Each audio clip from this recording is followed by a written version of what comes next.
'n vorige keer oor vriendskap gepraat. Kom ons gesels 'n bietjie verder oor vriende en lesse wat ons daaroor kan leer in die Bybel. In 2 Samuel 12 lees ons 'n verhaal hoe Nathan, 'n profeet en vriend van Dawid, met hom 'n keer kom gesels.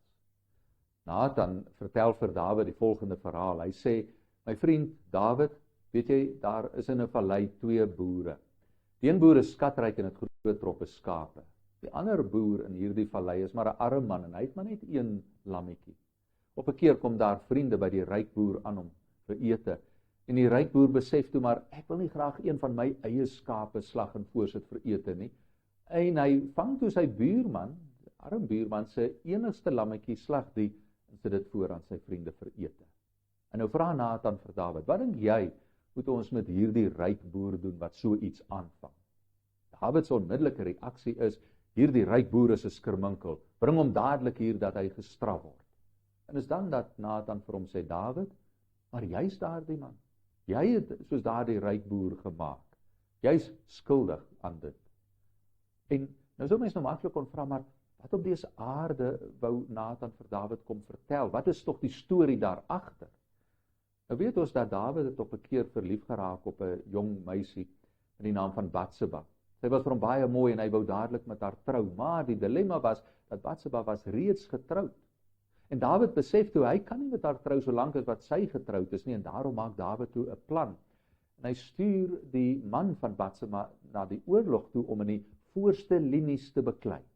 Almal het gedink, is 'n groot eer vir die man van Batseba om in hierdie oorlog te gaan voorbeklei.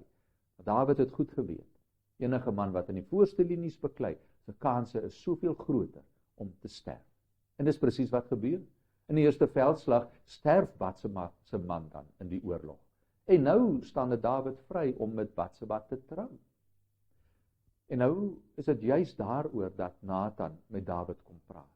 En dan vir Dawid kom herinner, dis jy wat soos daardie ryk boer jou buurman se enigste lammetjie steel.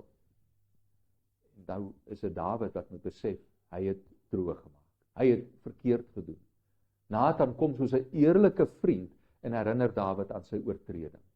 Ja, ons is ook partykeer 'n bietjie verleë oor te eerlike vriende. Ja, dis goed om 'n eerlike vriend te hê, maar dis soms nie lekker as daardie vriend jou herinner aan jou tekortkominge nie.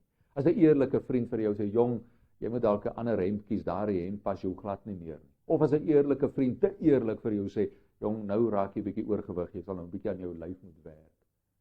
Eerlike vriende is goed, tot op 'n punt. Nathan is daardie eerlike vriend vir Dawid. En wat leer mens oor hierdie eerlike vriendskap van Nathan? 'n Mens leer dat ons as gelowiges moet eerlike vriende vir mekaar wees. Maar nie eerlik soos om mekaar te verkleineer of te verneder nie. Nee, Paulus skryf dat ons as gelowiges moet mekaar vermaan. En met vermaaning bedoel Paulus dat ons mekaar moet herinner aan dit wat verkeerd is in ons lewe, om ons juis op die regte pad te bring, nader aan God. Ja, dit is vir gelowiges om eerlike vriende vir mekaar te wees, te herinner. Die Here vra van ons nou om beter te lewe. En op daardie manier word ons eerlike vriende vir mekaar. Dis een ding om 'n eerlike vriend te wees en mekaar te vermaan en te herinner aan dit wat die Here van ons vra. Maar sê nou maar, ek is daardie vriend wat vermaan word. Ek is Dawid wat herinner word aan die droogmaak in my lewe. Hoe maak ek dan? Wat doen Dawid toe Nathan hom kom herinner aan dit wat hy in die lewe verkeerd gedoen het? Weet jy wat doen Dawid? Ons lees in 2 Samuel 12 dat Dawid het onmiddellik berou. Hy besef dat hy verkeerd gedoen het. En hy kom tot inkeer en hy probeer regmaak waar hy verbrou het. Dis hoe eerlike vriendskap werk. Vriendskappe wat 'n mens nader aan die Here bring. Mag elkeen van ons ook 'n eerlike vriend vir ander wees, maar ook daardie vriend wees wat vermaan word en dan tot inkeer kom. Op so 'n manier help ook hierdie lesse uit die Bybel ons met vriendskappe.